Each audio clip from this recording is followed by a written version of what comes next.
Buenos días, amigos. Quisiera compartir con ustedes mi preocupación por la accesibilidad. Me gustaría hablar sobre la accesibilidad, no solo desde el punto de vista económico, sino desde el punto de vista de todos los recursos.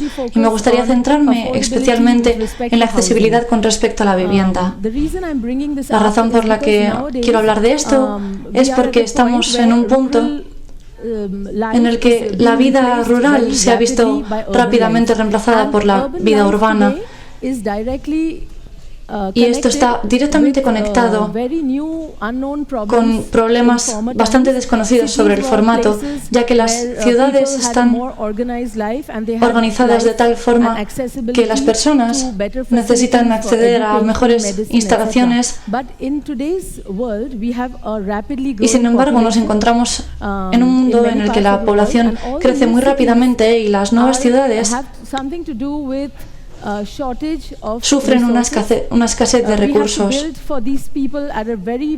Y además tenemos que construir casas muy rápidamente para toda esta gente.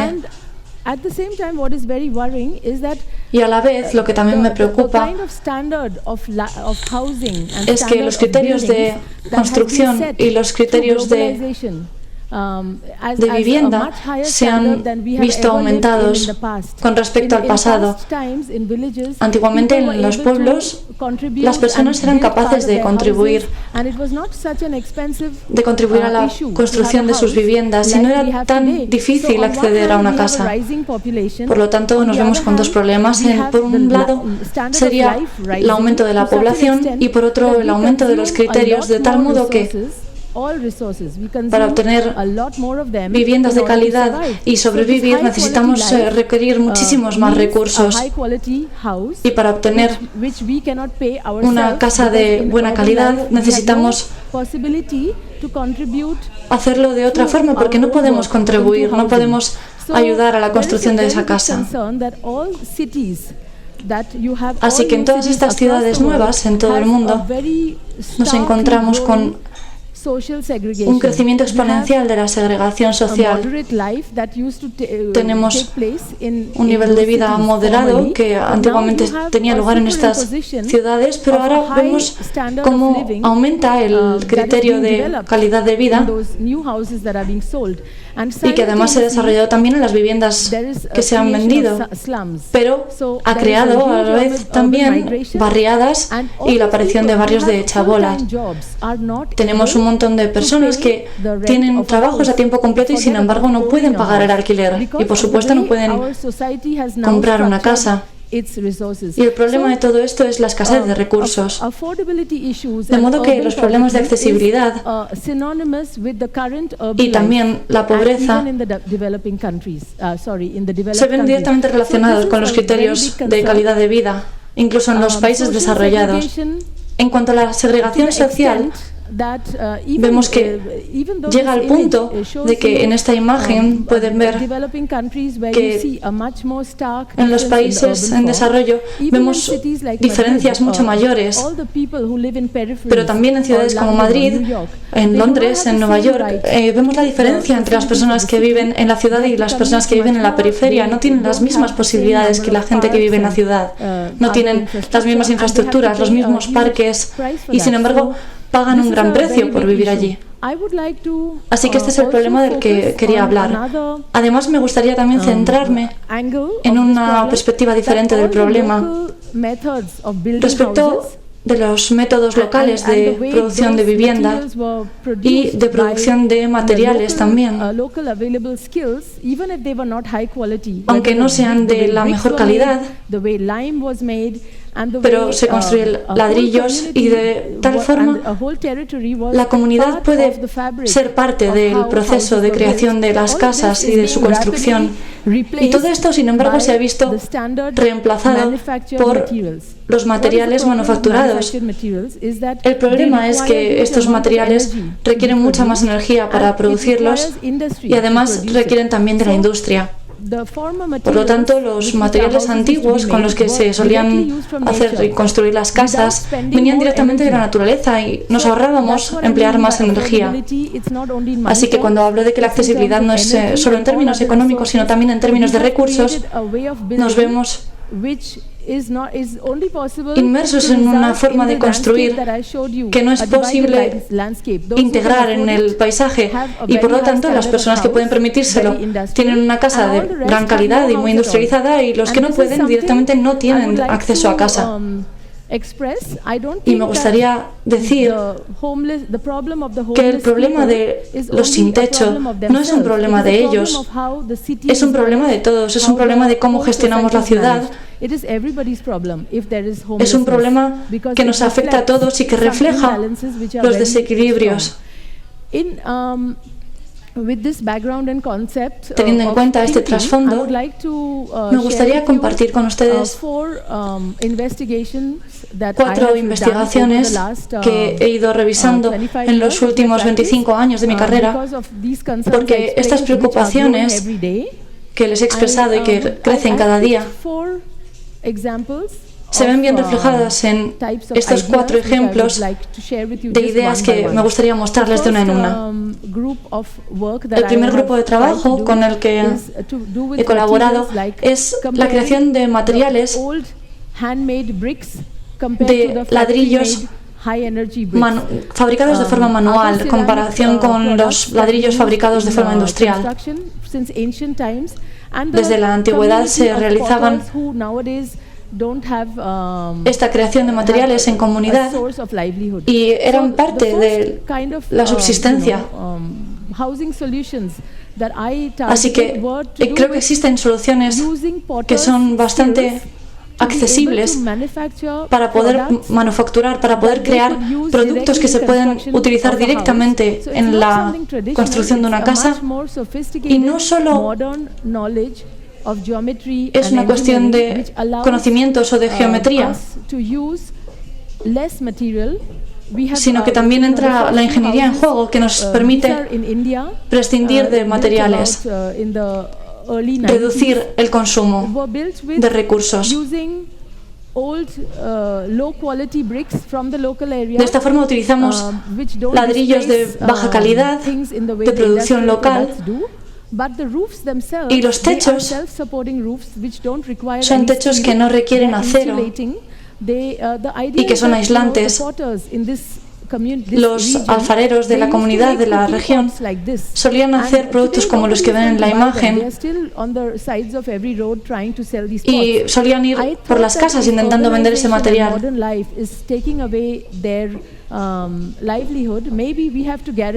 Debemos garantizar la subsistencia a través de la organización. Debemos organizarnos de tal modo que sea posible.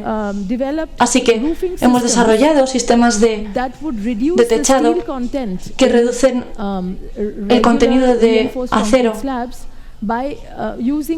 y podemos crear losas de hormigón reforzado, funcionando de forma que creamos un encofrado perdido con la ayuda de la comunidad y de forma completamente manual. Así conseguimos que la construcción se considere también una creación de empleo y desempeñe un papel en este sentido para que las personas que necesitan un salario regular y un trabajo, sobre todo, les introducimos en el proceso de construcción, y gracias a esta idea y a través de la ingeniería y de sistemas de inteligencia aplicada, conseguimos que no sea solo un mero decorado, sino que utilizamos estas habilidades y estas técnicas. Por ejemplo, este ejemplo de la alfarería que pueden ver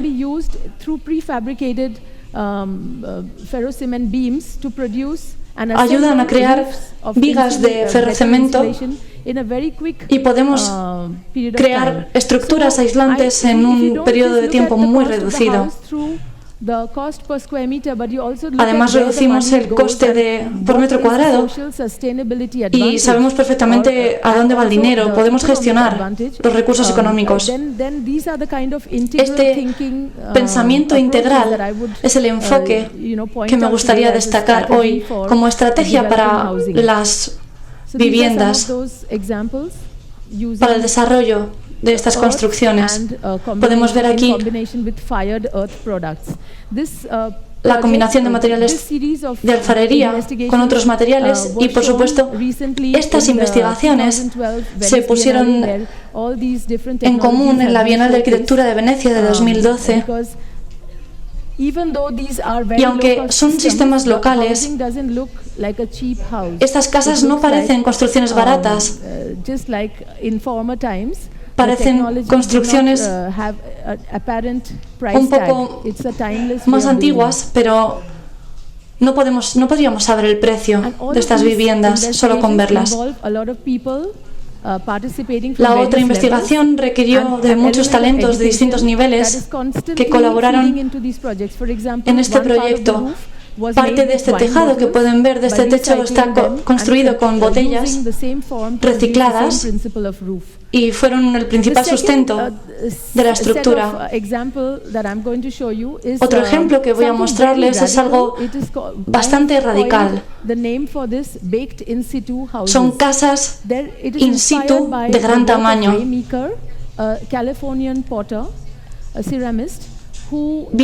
Proviene de la idea de Remy Carr, que es un alfarero de California y que pasó muchos años investigando la idea de que las casas podían ser construidas de forma que fueran el propio horno para construir los materiales. Él construía toda la casa completa con lodo. Después la casa se cuece como si fuera un horno, el propio horno, en una sola pieza. Y la verdad es que me llamó mucho la atención cuando conocí esta teoría y voy a compartirla con ustedes. Estoy intentando compartir esta idea tan radical porque creo que necesitamos casas que sean realmente asequibles, de una forma también radical. El material que utilizábamos era el ferrocemento, utilizando el concepto de construcción de que cuando se cuecen productos cerámicos en un horno, habitualmente perdemos un 40% del calor que generamos en el horno y vamos perdiendo un 40% cada vez que calentamos el horno de los 980 grados centígrados que alcanzamos. Por esto, en cada proceso vamos perdiendo energía para convertir los ladrillos en ladrillos cocidos. Así que si creamos la casa como si fuera un horno y la diseñamos con esa forma, podemos cocer los productos en el interior y después quedarnos con el horno que tiene forma de casa. De esta forma, el calor que generamos se aprovecha y podemos generar todo tipo de productos, desde productos de drenaje, tuberías, sanitarios. Son productos manufacturados, también ladrillos, también productos cerámicos que se pueden luego integrar en la arquitectura de forma habitual. De esta forma, como decía, se cuecen los materiales, los productos dentro de la casa horno y luego la casa horno queda ahí para su utilización. Este es un proyecto que también estamos llevando a cabo en Pondicherry con niños sin casa, sin hogar. Aquí pueden ver un ejemplo en la foto.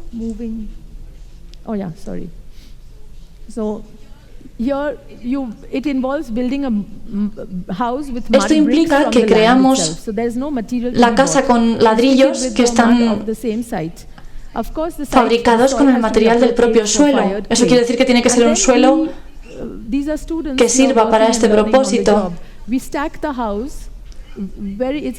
Es un sistema bastante complicado porque necesitamos que el oxígeno siga entrando en la casa horno y dejamos después que esta casa se cueza durante 3 o 4 días.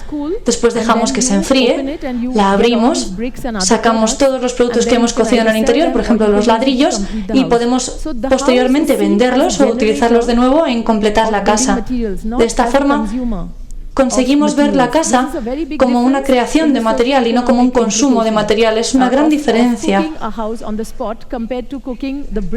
que se consigue cociendo la casa en el lugar, en el emplazamiento, y no teniendo que traer los materiales desde la fábrica. De esta forma, toda la casa debe verse como un horno y debe diseñarse de una forma bastante compleja para que funcione. Llegados a este punto, vi que cualquier idea, por absurda que pareciera, que solucionara la accesibilidad de la vivienda, debía ser investigada. Así que aunque parecía una idea bastante extraña, me llamó la atención y continué creando casas con esta tecnología. Otra idea que quiero compartir con ustedes es el material ferrocemento, que cuenta con una malla de acero en lugar de contar con una gran cantidad de acero en su interior. De esta forma obtenemos un ferrocemento de un grosor de 2,5 centímetros aproximadamente, y somos capaces de construirlo con los mismos materiales, pero de forma que reducimos el consumo de recursos de forma significativa, para luego reforzar este material tan fino. Tenemos que crear de una forma determinada y con unos pliegues determinados para conseguir que adquiera la firmeza necesaria. Así que empecé a investigar los patrones de pliegues que a veces se ven también en el origami para endurecer el papel, para crear resistencia en el material. Normalmente el hormigón reforzado tiene entre 12 y 15 centímetros de grosor. Sin embargo, el ferrocemento cuenta solo con 2 centímetros y medio. Es realmente fino y por lo tanto necesitamos incluir unos pliegues, unas formas que ayuden a que adquiera resistencia y a que adquiera firmeza. De esta forma estuvimos investigando no solo los patrones de pliegues, sino también de encofrado para poder construir estructuras complejas, pero que no fueran excesivamente caras de producir. De esta forma, como el material es tan fino, podíamos hacer las pruebas con papel y también podíamos seguir investigando las distintas estructuras de encofrado.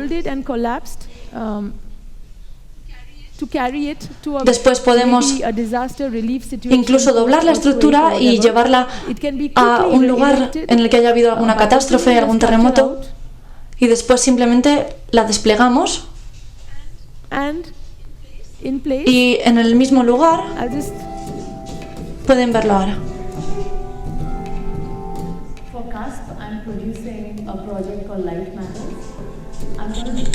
Producimos los materiales y después conseguimos este prototipo bastante económico y con una calidad bastante aceptable, y sin embargo un impacto muy reducido en el medio ambiente. Con esta forma, aparentemente parece el material plano, pero después, si lo doblamos, conseguimos crear este armazón. Y después podemos plegarlo hasta obtener esta forma de hexágono y desplegarlo en el lugar en que sea necesario.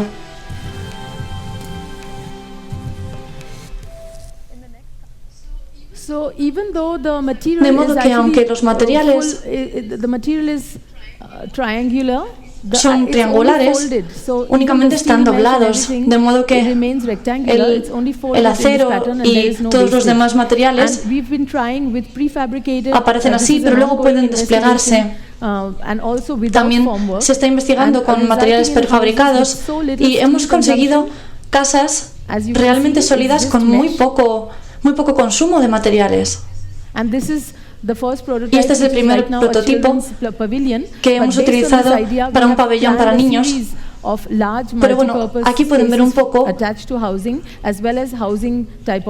las tipologías y los modelos de distintas viviendas que podemos obtener.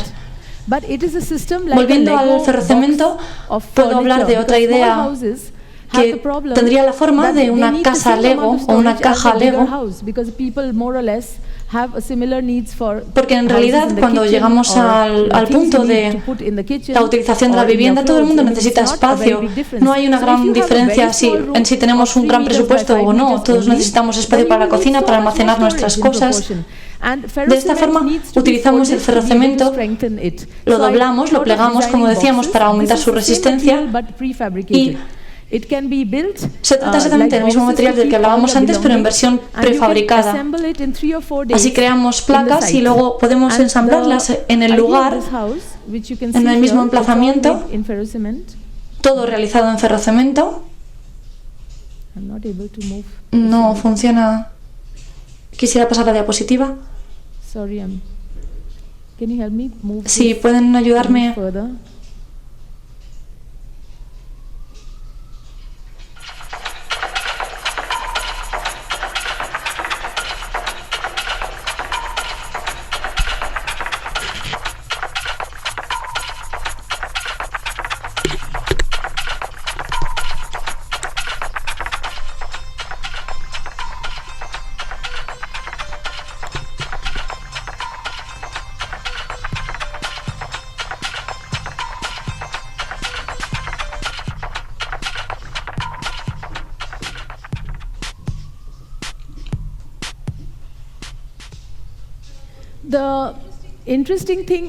Lo más interesante, bueno, en la primera parte sobre todo hemos hablado de la parte tecnológica, pero lo más interesante es la sostenibilidad social, porque en lugar de construir los materiales en una industria, en una fábrica, conseguimos que las personas colaboren y conseguimos una metodología de construcción bastante sofisticada, pero llevada a cabo manualmente. Así, las personas que cuentan con un poco de espacio alrededor de su casa pueden hacer todas estas tareas, pueden construir estos materiales y obtener algo de dinero extra, unos ingresos extra. Aquí pueden ver en la imagen, llegado el punto en que hay que ensamblar la casa, y aunque no está completamente resuelto, no ha terminado todavía. Quisiera dar las gracias por el programa que llevó a cabo la Universidad Camilo José Cela, con estudiantes que se desplazaron a la India para construir este tipo de casas e implicarse en el proceso completo. Creo que no debería utilizar el término Lego, pero ayuda perfectamente a saber a qué nos estamos refiriendo y da la idea perfecta de lo que yo quiero transmitir, que es que podemos utilizar estos materiales con distintas combinaciones para obtener distintos espacios. El hecho es que el ferrocemento podemos además colorearlo en distintos acabados, podemos laminarlos y obtener distintos tipos de soluciones adaptables a las distintas necesidades. Además, aquí pueden ver también que la calidad de las casas es bastante buena y que personas que no tienen dificultades económicas también han pedido este tipo de construcciones, de modo que hemos llegado al punto en el que podemos decir que una buena casa no depende solo de su presupuesto. Es como cuando vamos a ver una película y no podemos decir si una película es mala o buena solo por el presupuesto que ha tenido. La historia también cuenta, y por lo tanto en la arquitectura hemos llegado a ese punto maravilloso en el que el presupuesto no debería cohibir a los arquitectos a la hora de introducirse en un proyecto, porque debemos obtener soluciones que sean las mejores que tengamos a nuestra disposición y que sean las que obtengan las mejores condiciones de igualdad.